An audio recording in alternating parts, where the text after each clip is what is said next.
하나님 말씀을 보도록 하겠습니다. 하나님께서 오늘 우리에게 주시는 말씀은 창세기 12장 10절에서 20절까지 말씀입니다. 창세기 12장 10절에서 20절까지 말씀입니다. 한 절씩 교독하시겠습니다. 제가 먼저 읽겠습니다. 그 땅에 기근이 들었으므로 아브라함이 애굽에 거류하려고 거리로 내려갔으니 이는 그 땅에 기근이 심하였음이라. 애굽에 가까이 이르렀을 때에 그의 아내 사레에게 말하되 내가 알기에 그대는 아리따운 여인이라. 애굽 사람이 그대를 볼 때에 이르기를 이는 그의 아내라 하여 나는 죽이고 그대는 살리리니 그대는 그러면 내가 그로 말미암아 안전하고 내 목숨이 그대로 말미암아 보존되리라. 아브라함이 애굽에 이르렀을 때에 애굽 사람들이 그 여인이 심히 아름다움을 보았고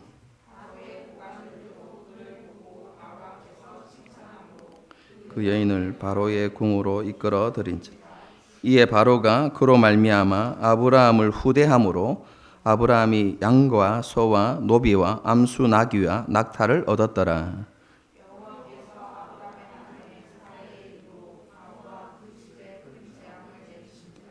바로가 아브라함을 불러서 이르되 내가 어찌하여 나에게 이렇게 행하였느냐? 내가 어찌하여 그를 내 아내라고 내게 말하지 아니하였느냐?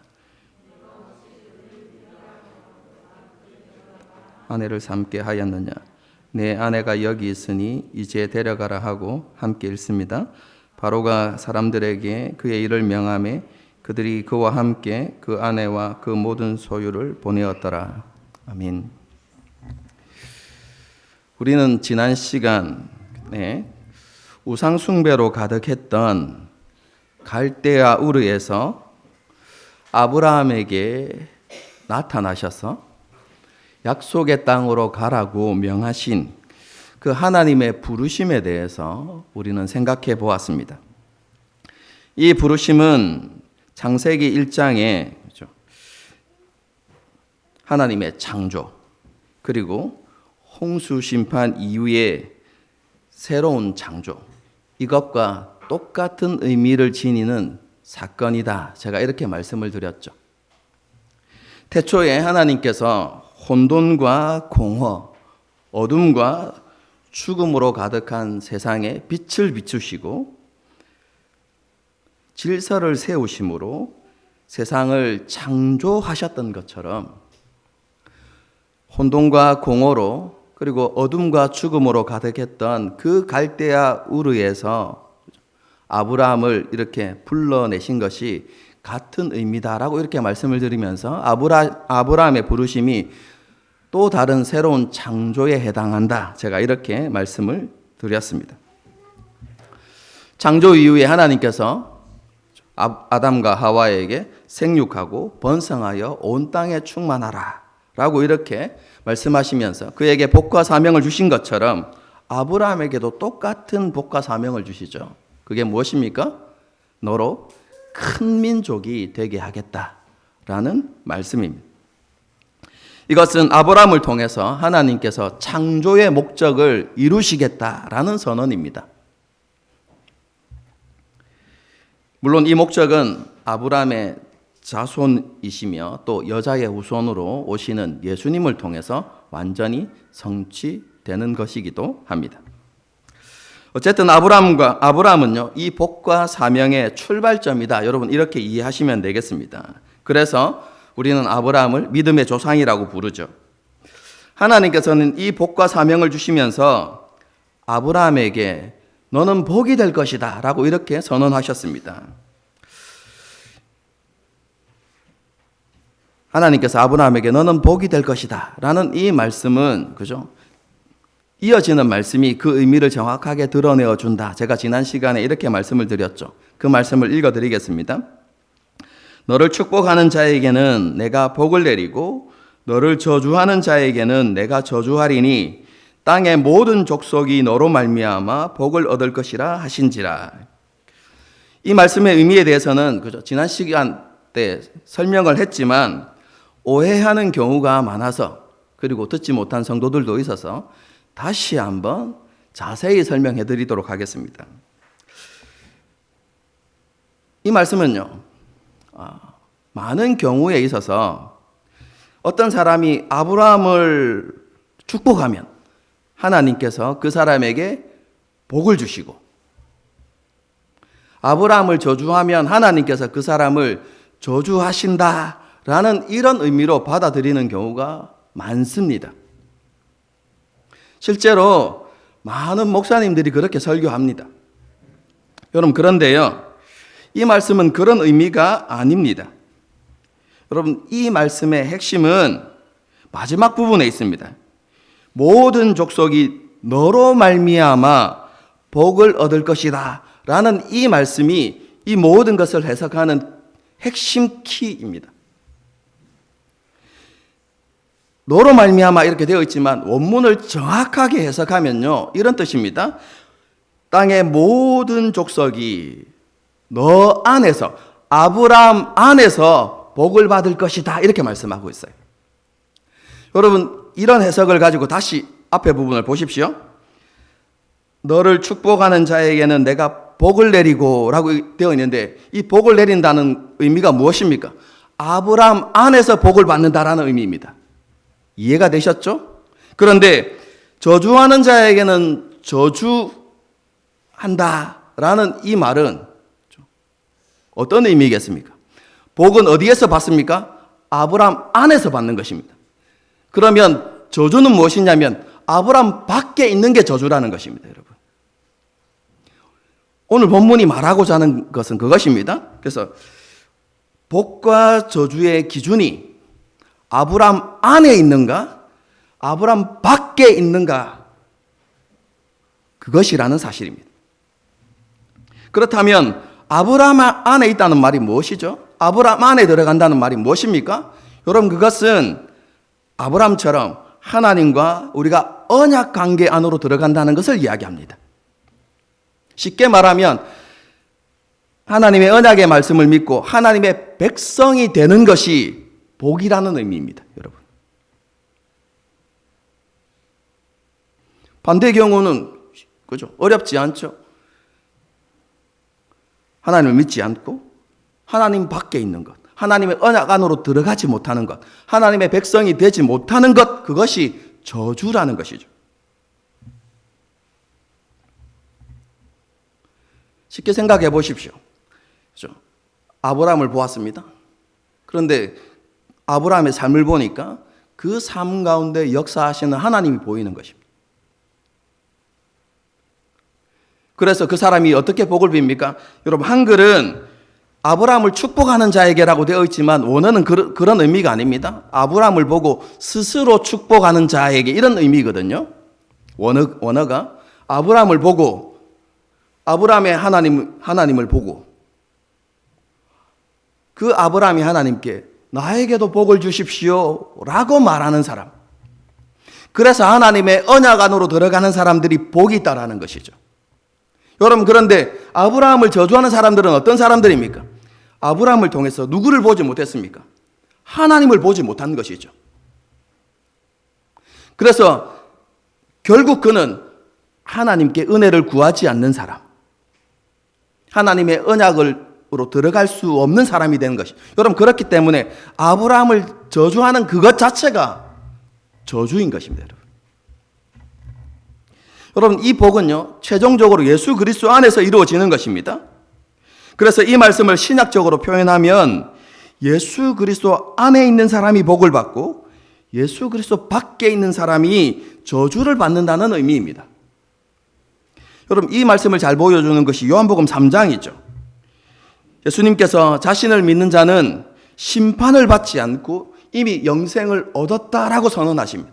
여러분, 그런데 믿지 않는 자는 하나님께서 보내신 독생자의 이름을 믿지 아니하므로 벌써 심판을 받은 것이다 라고 이렇게 선언하고 있죠. 이해되십니까? 이 말씀이 그대로 오늘 본문의 말씀과, 오늘 본문이 아니라 축복하는 자에게 축복하고 저주하는 자에게 저주한다는 말씀과 딱 이렇게 일치가 되는 것입니다. 여러분, 이것을 명확하게 보여주는 그림이 하나 있습니다. 골고다 언덕입니다. 예수님께서 십자가 못 박히실 때에 좌우편에 두 죄인이 함께, 그렇죠? 못 박히죠. 한글 번역에는 강도라고 되어 있지만 강도가 아니라고 이야기했죠. 그렇죠? 혁명가들입니다. 로마 제국의 반기를 들었던 사람들입니다. 죄인입니다. 그렇죠? 로마의 입장에서는 두 죄인이 십자가에 함께 못 박히는데요. 한편 강도가 뭐라고 이야기합니까? 예수님을 보고 예수님께 복을 빌죠. 예수님, 나를 기억해 주십시오. 여러분, 그때 어떻게 됩니까? 이 사람이 예수 그리스도와 함께 나그네 있게 되는 복을 받게 됩니다. 그런데 다른 편 죄인이 뭐라고 이야기합니까? 끝까지 예수님을 비방하고 조롱하죠. 여러분, 그 사람의 결국이 어떻게 되었을까요? 바깥 어두운데 내어 쫓겨서 슬피 울며 이를 가는 일들이 일어났겠죠. 여러분, 이렇게 보면 예수님을 비방한 것, 그것 자체가 뭐입니까? 저주인 것이죠. 여러분, 창세기의 말씀은 그걸 이야기하고 있는 것입니다. 여러분, 누가 참으로 복 있는 사람입니까? 그것은 예수 그리스도 안에 가는 사람들입니다. 예수님을 믿고 주님으로 고백하여서 아브라함 안에 거하게 된 사람, 다르게 이야기하면 아브라함의 자손이 된 사람이 참으로 복 있는 사람이죠. 쉽게 말하면 저와 여러분이 참으로 복된 사람이라는 것입니다. 여러분, 이것에 대해서 구체적으로 말씀하고 있는 것이 갈라디아서 3장입니다. 여러분, 갈라디아서 3장을 보게 되어지면 믿음으로 말미암는 자들은 아브라함이 자손이 되어서 아브라함과 함께 복을 받는다는 말씀이 기록되어져 있어요. 여러분, 그 갈라디아서 3장이 제가 설명드리는 아브라함을 축복하는 자는 복을 받고 저주하는 자는 저주를 받는다는 말씀입니다. 그래서 갈라디아서 3장을 여러분이 자세히 읽어보시면, 그렇죠? 오늘 본문의 말씀을 더 정확하게 여러분들이 이해할 수 있을 거라고 생각됩니다. 오늘 제가 다 설명드리지 못하지만 꼭 가셔서 읽어보시기 바랍니다. 하나님께서 아브라함에게 말씀하신 복을 이렇게 이해한다면요, 아브라함의 부르심은 한 개인 혹은 한 가문의 부르심이 아니라 이스라엘 민족의 부르심이기도 하고 모든 세대를 살아가는, 그렇죠, 하나님의 백성의 부르심에 대한 이야기다라는 것을 우리가 알 수 있죠. 그뿐만 아니라 계속해서 우리가 살펴보겠지만 아브라함의 삶의 이야기는 개인의 삶으로 끝나는 것이 아니라 모든 하나님의 백성들의 삶의 모습이 된다라는 것을 우리는 알게 될 것입니다. 어쨌든 아브라함은 하나님의 부르심에 순종해서 순례길에 오르게 되죠. 하지만 하나님께서는 아브라함에게 약속의 땅이 어디인지 분명하게 말씀해 주시지 않았습니다. 정확하게 보여주시지 않았죠. 히브리서를 보게 되어지면 아브라함이 갈 바를 알지 못한 채 순례길에 올랐다라고 그렇게 말씀하고 있습니다.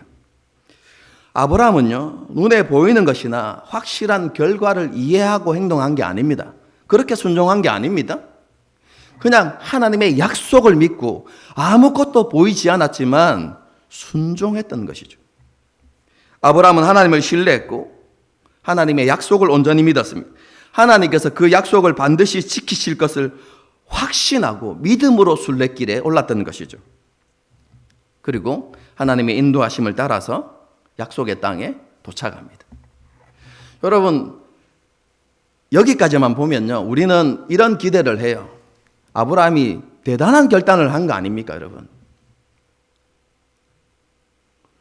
이렇게 하나님을 믿고 하나님께 순종했으면 가나안 땅에 탁 도착했을 때 복의 파노라마가 쫙 이렇게 펼쳐지는 것이 우리의 기대와 부합하는 거잖아요. 여러분, 그런데 그가 하나님께서 말씀하신 약속의 땅에 도착했을 때 그 땅의 주인은 여전히 가나안 민족이었고 하나님께서는 아브라함에게 한 평의 땅도 주시지 않았습니다. 아브라함은 계속해서 여기저기 옮겨 다니는 유목민의 삶, 히브리서에서 이야기하는 나그네의 삶을 살아야만 했습니다. 그래서 창세기를 보면 아브라함이 장막을 옮겨 다녔다 이렇게 표현하고 있는데요. 이게 정확하게 이야기하면 장막을 뽑았다. 여기 살다가 장막을 뽑아가 다른 데 옮기고 다른 데 옮기고 이런 유목민의 삶을 살았다는 표현입니다. 나그네의 삶을 산 것이죠.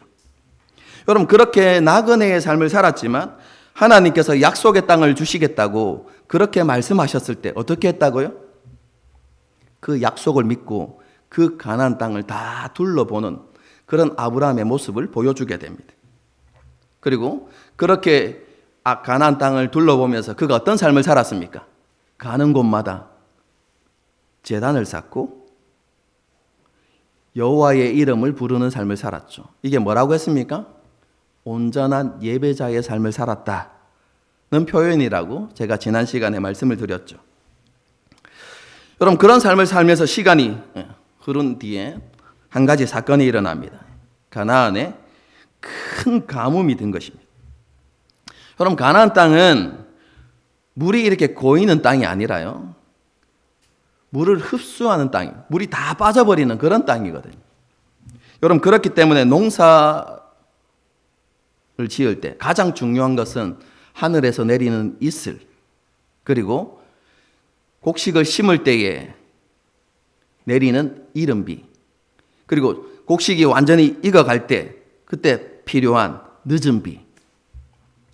여러분 이 이른비와 늦은 비가 적당히 내려야만 농사가 잘 되어지고 풍성한 결실을 얻는 땅이 가나안 땅입니다. 여러분 그런데 그 가나안 땅은 강수량이 항상 일정한 게 아니라 강수량 변동이 심한 땅입니다.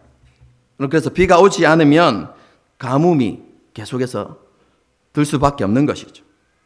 관계법이 발달하기 전까지 가나안 사람들은 종종 가뭄으로 인해서 식량난을 겪었습니다. 그때마다 가나안 사람들이 어떻게 했을까요? 물론 이집트 땅에도 그죠? 가뭄이 안 든 것은 아니지만 그래도 이집트에는 뭐가 있습니까? 나일강이 있죠. 그리고 나일강 주변에 곡창지대가 있거든요.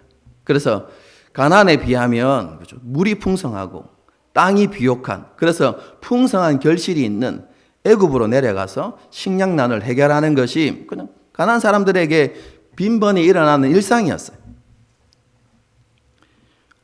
아브람 역시 가나안 사람들처럼 가나안 사람들이 애굽에 가서 식량을 이렇게 구하니까 나도 잠시 애굽에서 살면서 가뭄이 해결될 때까지 살아야 되겠다 이렇게 생각하고 애굽으로 내려가게 된 것이죠.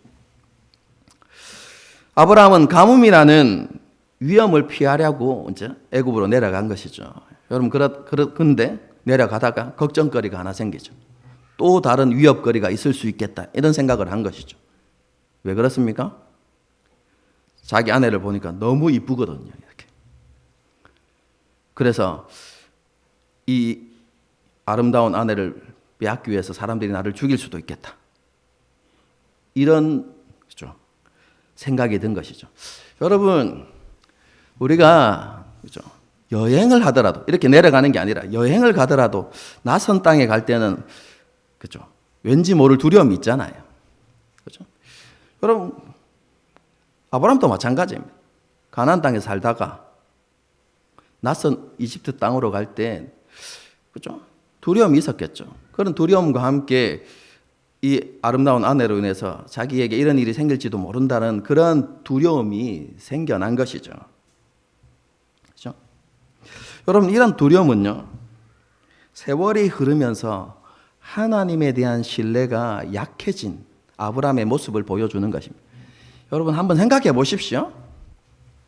그가 갈대아 우를 떠나서 가나안 땅에 들어갈 때도 똑같은 상황이었잖아요.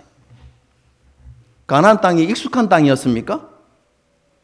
그에게 너무나 낯선 땅이었어요.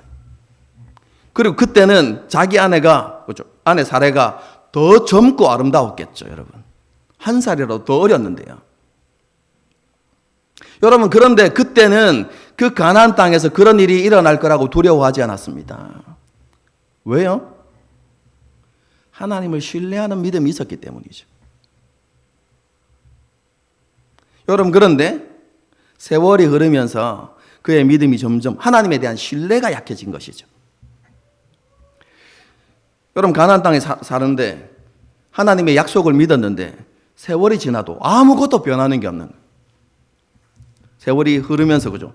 땅이 조금씩 생겨나면 그나마 안심할 건데 세월이 흘러도 자기 소유의 땅은 한 평도 없고, 그죠?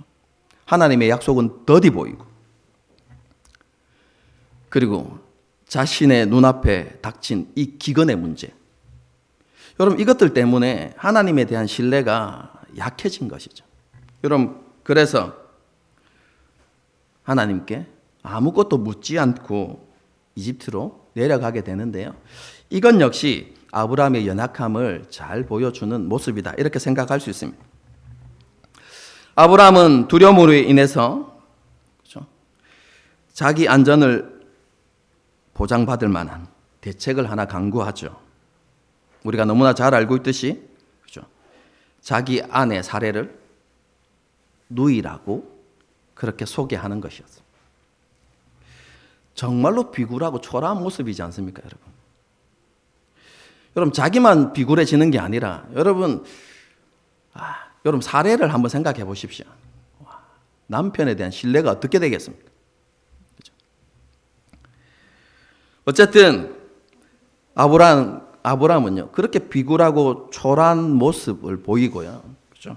그리고 아내에게도 그 거짓에 동참하도록 요구하죠. 여러분, 아브라함은요, 하나님 향한 신뢰가 있어야만 했습니다. 하나님께서 주신 약속이 뭐죠? 반드시 너로 말미암아 큰 민족을 이루게 하시겠다는 약속입니다. 여러분, 그런데 아브라함이 죽으면 그 약속이 이루어집니까? 이루어지지 않습니다. 아브라함에게 그 하나님의 약속이 있는 한 하나님께서 어떤 위험 속에서도 아브라함을 능히 보호하실 것이라는 그 믿음이 아브라함에게 있어야만 했어요.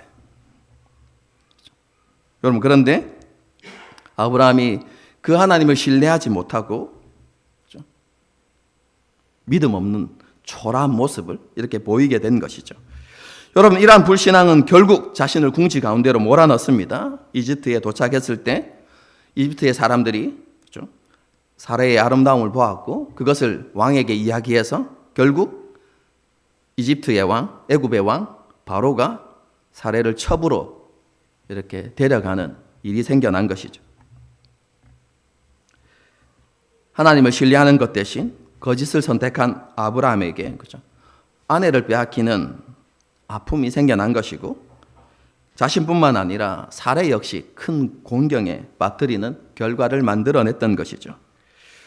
한번 생각해 보십시오. 아브라함과 사례가 할 수 있는 일이 있었을까요? 그 당시 최고 강대국 중에 하나였던 애굽, 그 왕의 권세 앞에서 아브라함과 사례가 할 수 있는 일이 아무것도 없었습니다. 아브라함은요, 그냥 바로가 주는 그 많은 재산들, 그죠? 노비와 가축들, 그것만을 그냥 바라보고 위안 삼을 수밖에 없는, 여러분, 그런 상황이었죠. 여러분, 그런데 그 절체절명의 순간에 하나님께서 개입하시죠.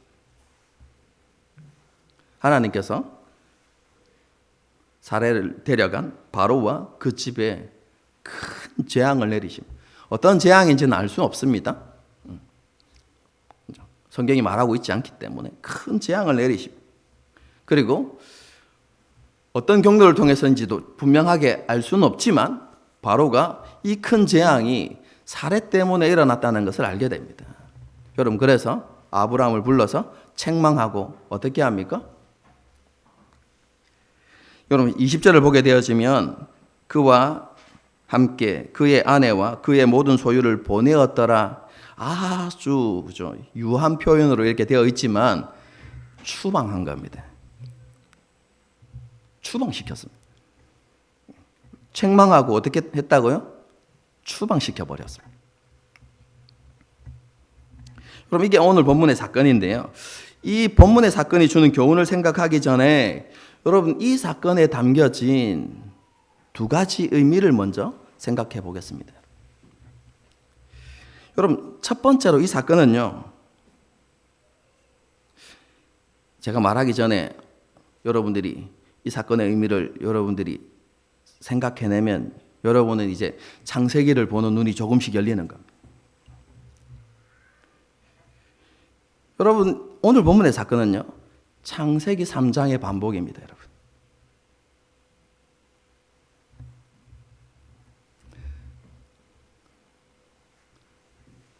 창조 때 하나님께서 어떻게 하셨죠?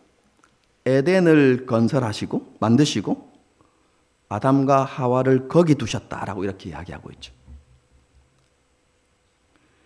하나님께서 갈대아 우르에서 아브라함과 그의 가족을 어디로 부르셨습니까? 에덴 동산을 상징하는 약속의 땅으로 부르셨죠. 여기까지는 이해하시죠? 그죠? 그리고 그 약속의 땅에서 뭐가 일어납니까? 범죄와 타락이 일어나죠.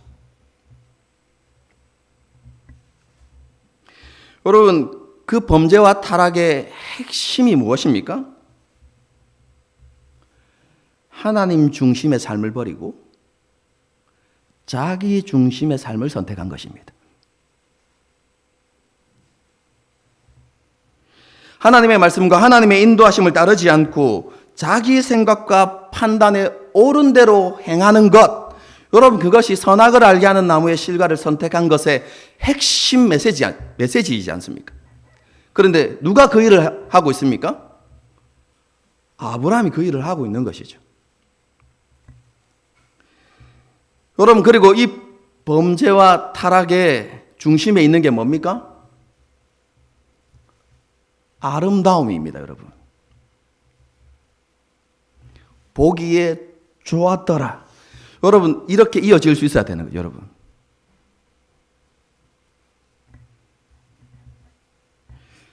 그뿐만 아니라 우리가 바로의 책망을 보면 창세기 3장 사건이 떠올라야 됩니다. 뭐라고 책망하죠, 바로가? 내가 어찌하여 나에게 이렇게 행하느냐, 어찌하여 이렇게 행하였느냐, 이렇게 책망하거든요. 여러분 창세기 3장을 읽어보십시오. 하나님께서 하와를 책망하실 때 사용하셨던 표현과 똑같습니다. 뿐만 아니라 뱀을 책망하실 때 사용하셨던 표현이기도 합니다. 뿐만 아니라 추방당하는 모습. 여러분 이러한 모든 표현들이 무엇을 나타냅니까? 오늘 본문의 사건이 창세기 3장의 반복이다 라는 것을 이렇게 보여주는 것이죠. 모세는 의도적으로요 이런 표현을 사용함으로 아브라함의 타락이 창세기 3장과 깊은 관련이 있다는 것을 보여주고 있는 것이죠.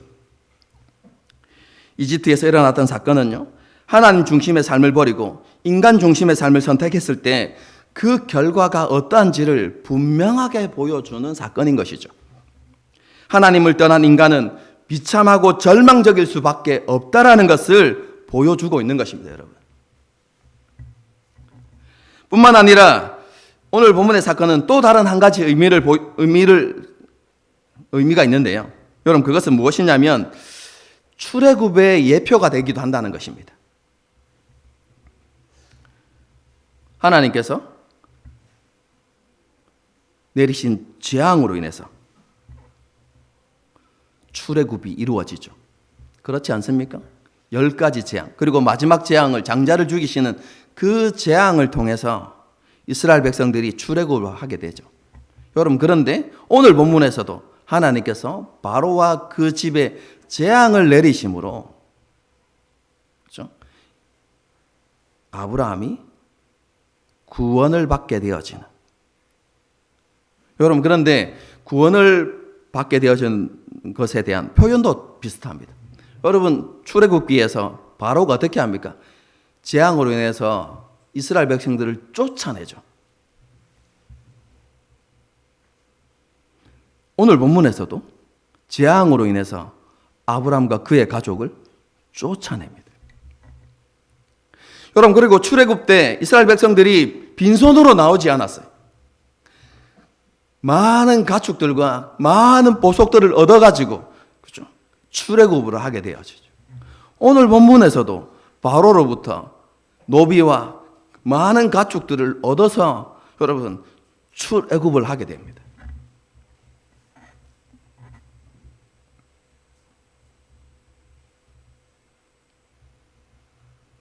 그리고 무엇보다도 이러한 구원이 전적인 하나님의 은혜로 이루어진다는 것. 이것이 너무나 중요한 사실이죠. 여러분, 이스라엘 애굽 땅에 있었던 모습을 한번 생각해 보십시오. 바로의 압제 아래서 종된 삶을 살고 있었어요. 그들이 그 바로의 권세를 벗어나기 위해서 할 수 있는 어떠한 일들도 없었어요. 그런데 하나님께서 어떻게 구원하십니까?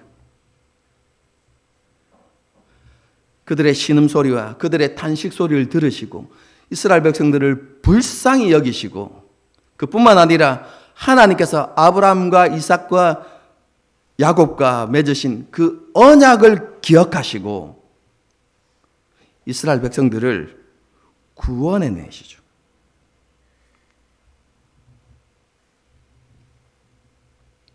여러분, 이와 똑같은 일을 하나님께서 아브라함에게 행하고 계신 것입니다. 아브라함 두려움 가운데 거짓을 선택하고 하나님을 신뢰하지 않는 불신앙의 모습을 보여주었어요. 그리고 자기 힘과 지혜와 능력으로 해결할 수 없는 공경 가운데 빠지죠. 그런데 하나님께서는 약속을 기억하십니다. 어떤 약속요? 너로 말미암아 큰 민족을 이루시겠다는 약속을 기억하시고 하나님께서 그에게 회복과 구원의 은혜를 베풀고 계신 것입니다. 여러분, 이런 이중적인 의미를 통해서요, 오늘 본문은요, 범죄하고 타락한 인류를 회복시키시고 구원하시는 일을 아브라함이라는 이 한 인물을 통해서 시작하셨다라는 것을 보여주고 있는 것이죠. 그래서 굉장히 중요한 의미를 가진 본문의 말씀이다, 이렇게 생각하시면 되겠습니다. 여러분, 이 사건을 통해서 1차 독자였던 출애굽한 이스라엘 백성들에게 주시는 교훈이 무엇일까요?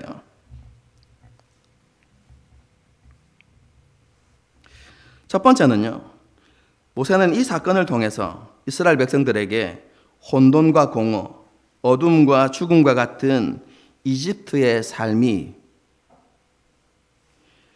하나님을 잊어버리고 하나님을 멀리 떠난 결과라는 사실을 그들에게 가르쳐 주고 싶었던 것입니다. 이것은 창세기 1장부터 계속해서 강조하는 메시지이죠. 그들이 이집트 땅에서 겪었던 모든 고통과 괴로움이 왕이신 하나님을 섬기지 않은 결과이고, 앞으로도 아브라함처럼 하나님을 신뢰하지 않고 자기 생각과 판단을 따라서 살아간다면 이스라엘 백성들에게 똑같은 결과가 일어날 것이다라는 교훈을 그들에게 주고 있는 것입니다.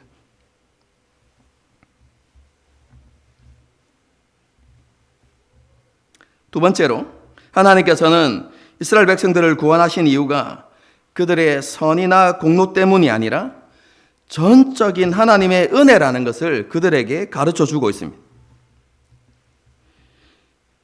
이스라엘 백성들, 이집트에서 그들은 하나님을 온전히 섬기지 않았습니다.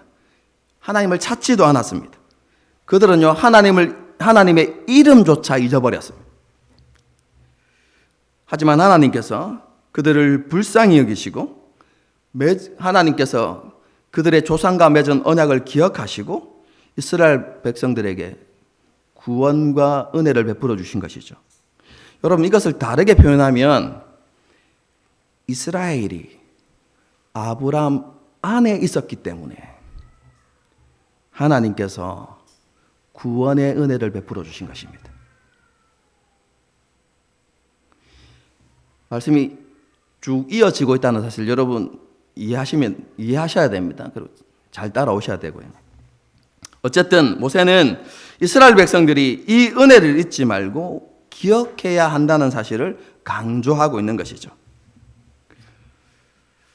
그리고 앞에서도 언급한 것처럼 그렇죠? 이것은 저와 여러분에게도 부어진 하나님의 은혜입니다. 여러분, 저와 여러분도 믿음으로 말미암아 아브라함 안에 거하는 은혜를 받았습니다. 이 은혜를 받은 것이 우리의 선함이나 공로 때문입니까? 하나님께서 우리를 선택하시고 부르실 때 우리에게 선한 것은 하나도 없었습니다. 우리는 다 미련한 양 같아서 그릇 행하고 각기 제 길로 행했던 사람들입니다. 신학적 표현을 따르면 우리는 악을 행함으로 하나님과 원수되었던 사람들입니다. 그런데 하나님께서 아브라함을 선택하고 부르셨듯이 저와 여러분도 그렇게 은혜로 불러주신 것입니다. 아브라함 안에서 그렇죠? 아브라함과 함께 복을 받는 존재가 되게 해주신 것이죠. 예수님 안에서 영생을 누리며 살아갈 수 있는 그런 은혜를 우리 가운데 베풀어 주신 것입니다. 여러분, 이런 은혜를 받은 우리가 어떤 삶을 살아야 되겠습니까? 우리는 오늘 본문을 통해서요, 아브라함의 모습을 반면교사로 삼아서 하나님을 온전히 신뢰하는 삶을 살아갈 수 있도록 노력해야만 합니다. 그럼 대체로 우리는요, 구원의 문제에 있어서는 하나님을 신뢰합니다. 우리의 영혼의 문제에 대해서는 하나님을 신뢰합니다. 예수님의 십자가의 죽음과 부활을 통해서 우리가 하나님 앞에 죄사함을 받았다는 사실 우리는 확신하죠. 우리가 예수님의 그 죽으심을 통해서 우리가 하나님 앞에 의롭다 하심을 받았다는 사실을 우리는 확신합니다. 그리고 그 하나님의 약속이 변치 않고 반드시 지켜질 것이라고 우리는 신뢰하죠. 그렇지 않습니까? 우리가 영생을 얻었고 하나님의 자녀가 되었다는 사실은 우리가 의심하지 않습니다. 신뢰하죠. 우리가 구원받은 하나님의 백성이고 예수님께서 다시 오신 이후에는 최후 심판이 있을 것이고 그 이후에는 우리가 완성되어진 하나님의 나라에서 우리가 영생 복락을 누리며 살아갈 것에 대해서 우리는 의심하지 않습니다. 하나님을 신뢰하죠. 물론 믿음이 약한 사람들 가운데 그런 것에 대해서 의심하는 연약한 어린아이와 같은 신앙을 가진 사람들도 있겠죠. 하지만 오랜 신앙생활을 하고 말씀을 들은 성도라면, 그리스도인이라면 이 구원의 문제에 있어서만큼은 흔들리지 않고 하나님을 신뢰합니다. 그런데요, 우리의 일상의 필요와 관련해서, 우리의 현실의 삶과 관련해서는 하나님을 신뢰하기를 주저하는 경향이 너무나 많이 나타납니다.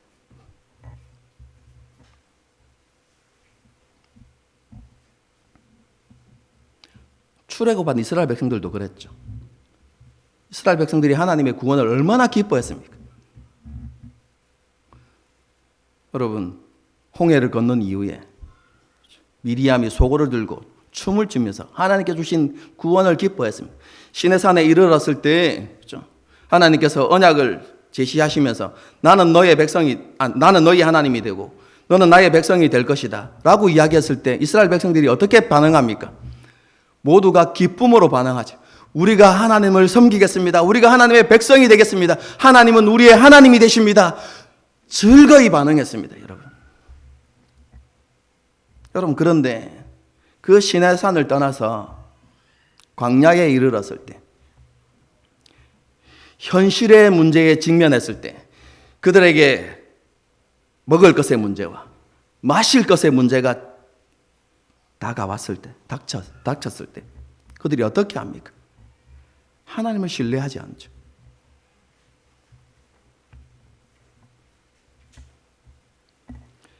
그 현실적인 문제 때문에 하나님을 원망하고 불평하고 10번이나 하나님을 시험했다.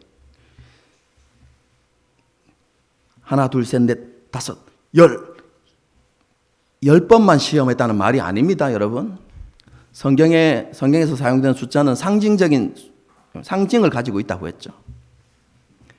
10번 시험했다는 것은 광야에 있는 40년 기간 동안 항상 하나님을 시험했다, 이런 의미입니다, 여러분.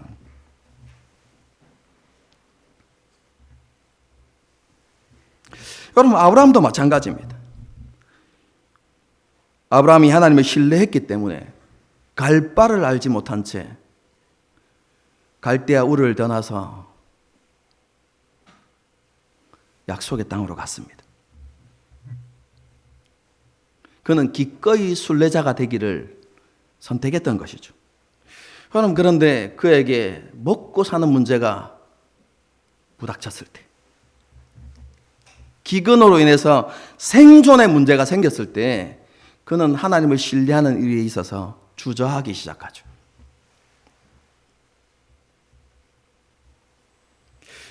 너무나 안타깝고 슬픈 모습이지 않습니까, 여러분? 우리가 우리의 구원에 대해서 신뢰한다면 우리의 삶을 책임지시겠다는 하나님의 약속도 신뢰해야 하지 않습니까? 둘 다 어디에 기록되어진 말씀입니까? 이 성경에 기록되어진, 이 하나님의 말씀에 기록되어진 약속입니다. 여러분, 그렇다면 구원을 신뢰한다면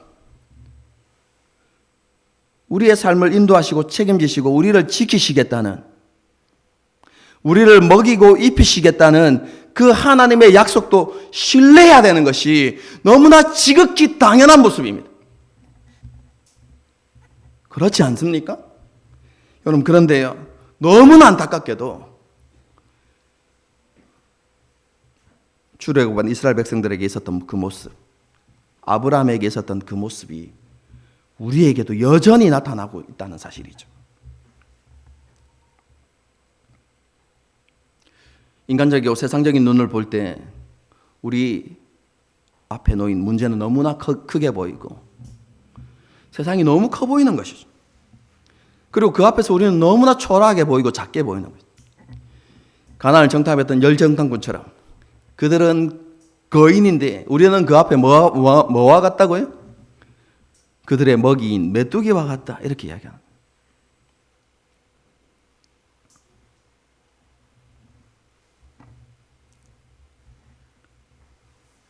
하나님을 신뢰하지 않기 때문에 염려와 두려움에 사로잡히고, 그래서 세상적인 방법을 찾고 자기중심적인 삶을 살아가게 되는 것이죠.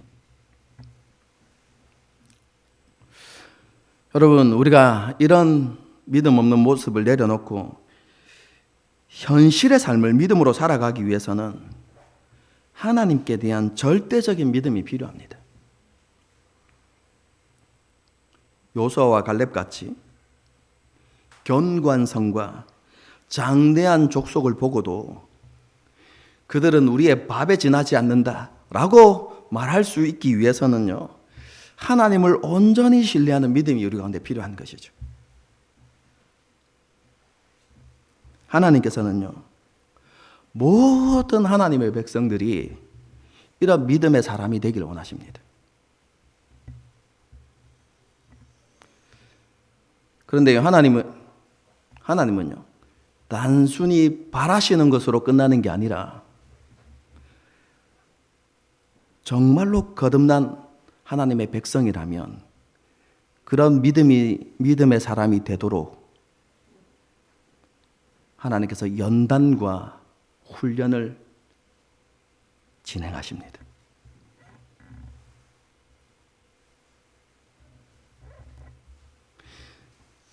거듭나기 시작하면요, 거듭남은 것으로 끝나는 게 아니라 그때부터 뭐가 시작되냐면 하나님의 연단과 혹독한 훈련이 시작됩니다.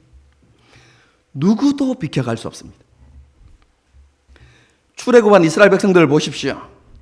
그들이 하나님 보시기에 온전한 믿음이 없었을 때, 하나님을 신뢰하는 믿음이 없을 때 하나님께서 뭐 하십니까? 광야에서 굴리는 것이 쉽게 이야기하면. 그렇죠? 전문적인 용어로 뺑이 치기 하시는 겁니다.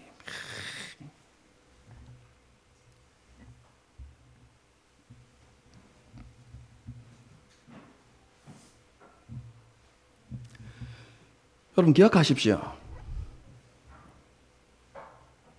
하나님의 목표는 단순히 우리가 예수님을 믿어서 구원받는 사람, 구원받게 하는 것. 여러분 그것이 하나님이 우리를 부르신 목적이 아닙니다. 여러분.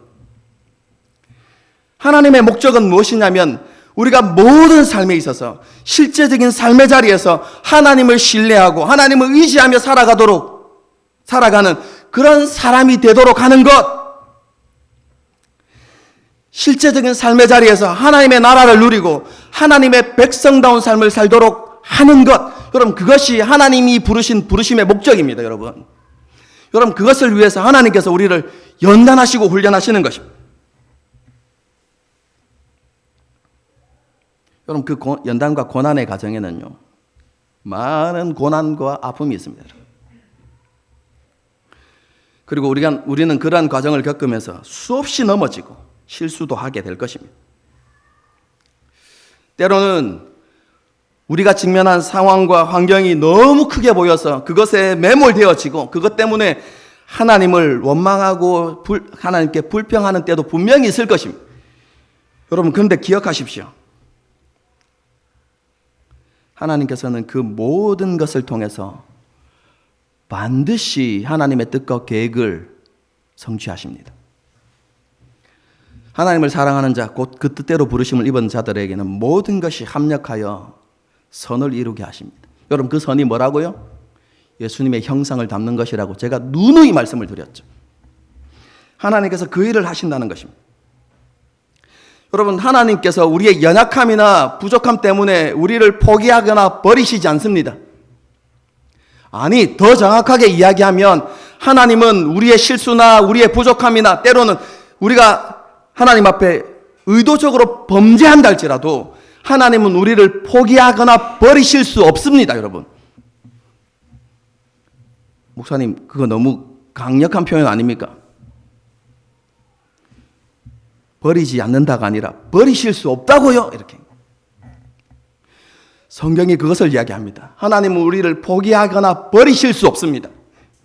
왜냐하면요 성경이 이렇게 이야기해요. 우리는 미쁘지 않지만 하나님은 항상 미쁘신데, 왜냐하면 하나님은 자기를 부인하실 수 없기 때문입니다. 이렇게 이야기해요.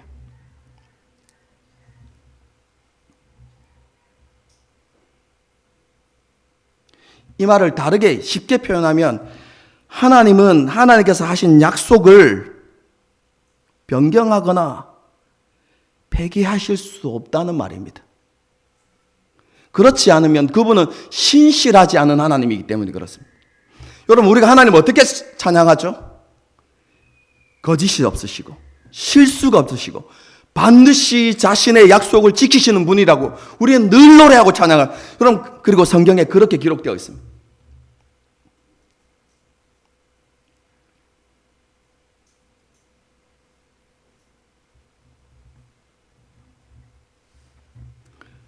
오늘 본문을 보십시오. 자기 목숨 때문에 자기 아내를 팔아먹은 아브라함을 하나님께서 경멸하셨습니까? 여러분 오늘 본문을 여러분 눈을 씻고 읽어보십시오. 그런 아브라함을 책망하시거나 저주하시거나 그를 포기하겠다는 하나님의 선언이 단 한 줄도 나타나지 않습니다. 여러분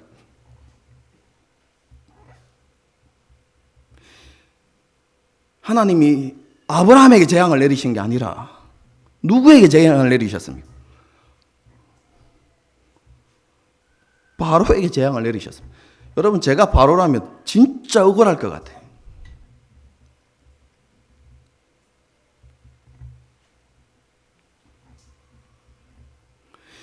여러분 하나님께서는 아브라함의 연약함과 부족함을 긍휼히 여기셨어요.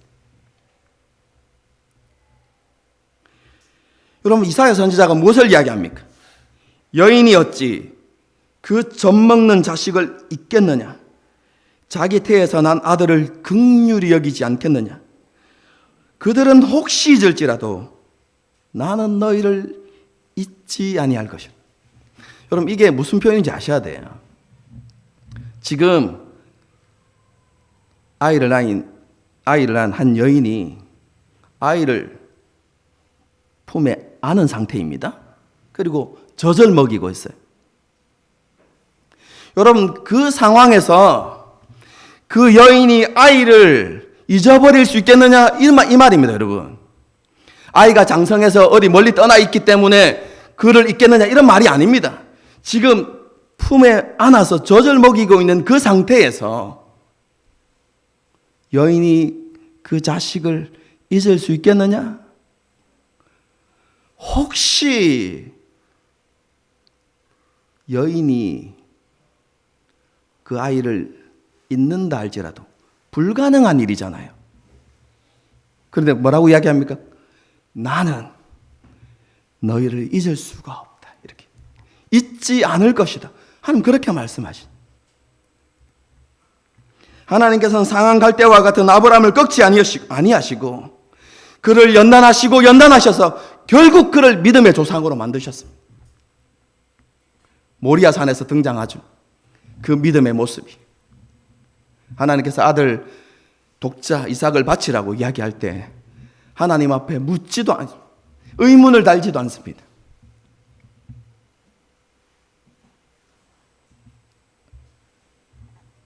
하나님께서 연단의 과정을 통해서 아브라함을 그렇게 변화시켜 가신 것이죠. 아까 말씀드렸죠. 설교 초두에. 이 아브라함의 이야기는 아브라함의 한 개인의 이야기가 아닙니다. 이스라엘 민족의 이야기이죠. 그래서 그 아브라함에게 일어났던 그 연단과 과정이 광야에서 있었던 것입니다. 그리고 그 이야기는 또한 모든 시대를 살아가는 하나님의 백성의 이야기이기도 합니다. 그래서 하나님께서 아브라함을 포기하지 않으셨던 것처럼 저와 여러분도 포기하지 않으실 거라는 걸 우리는 분명히 확신하게 되는 것이죠.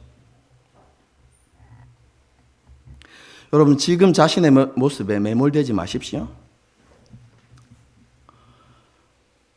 7년 동안 김상욱 목사의 말씀을 들었는데 잘 변하지 않는 것 같은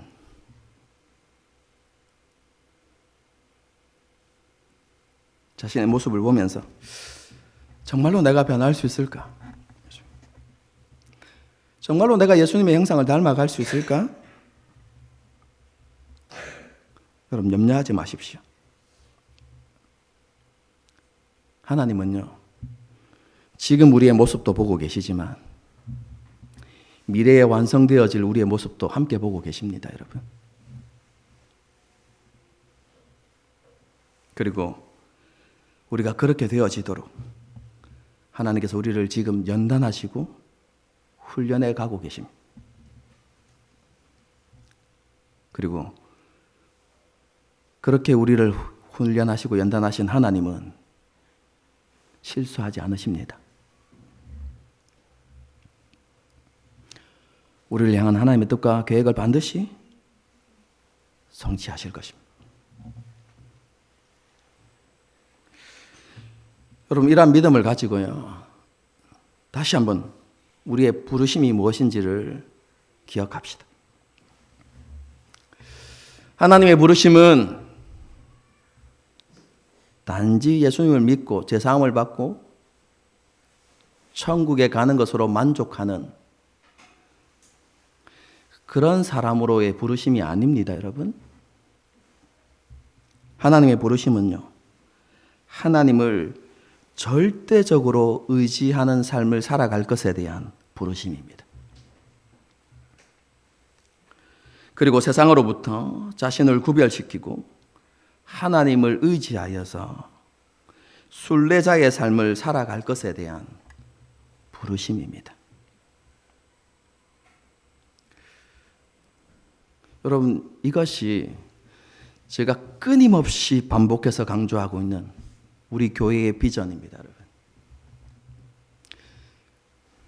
하나님께서 우리 교회를 세우신 목적입니다, 여러분.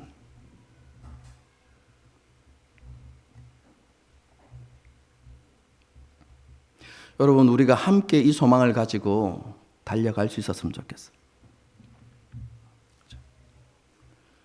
그리고 이 목표를 이루기 위해서요, 지금 우리의 상황이나 환경에 매몰되지 않도록 우리의 마음과 생각을 잘 지키고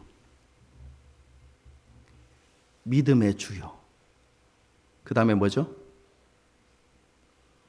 온전케 하시는 분이신.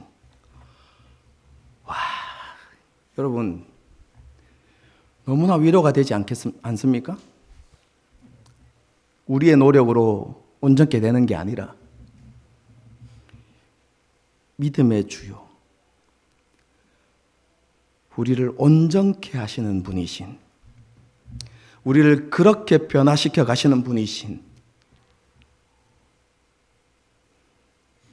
그 주님을 어떻게 하라고요? 바라보라. 그분께 우리의 시선을 고정하라는 것입니다. 그러면 우리 앞에 놓여진 그 산들이 얼마나 낮은지를, 얼마나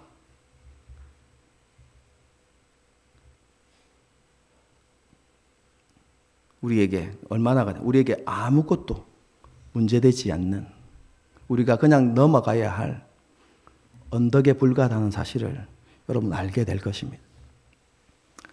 다시 한번 말씀드립니다.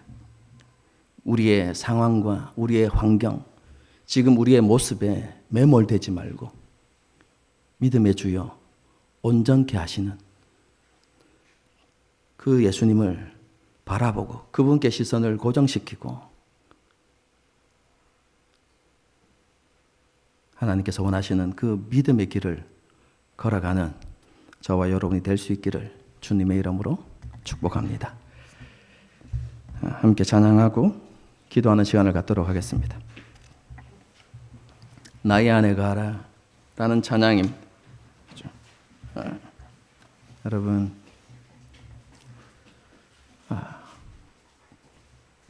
가사를 좀 잘 묵상하십시오. 하나님을 신뢰하지 않으면 우리는 염려와 두려움의 종이 됩니다.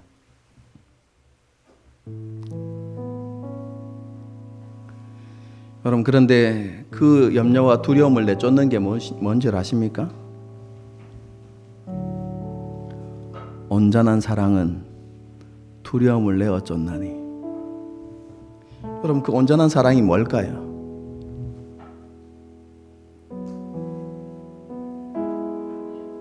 이중적인 의미가 있는데, 여러분, 온전한 사랑은 하나님의 사랑밖에 없습니다.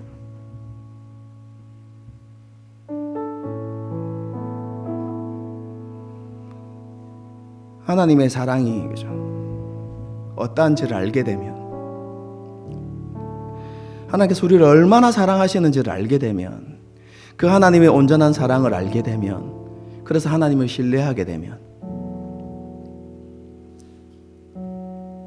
다르게 표현하면 우리가 하나님을 온전하게 사랑하게 되면 두려움이 내어 쫓기는 것이죠. 하나님은 우리가 그런 사람이 되기를 원하십니다. 그렇죠? 그런 하나님의 간절한 소망을 생각하면서 함께 이 찬양을 부르도록 하겠습니다.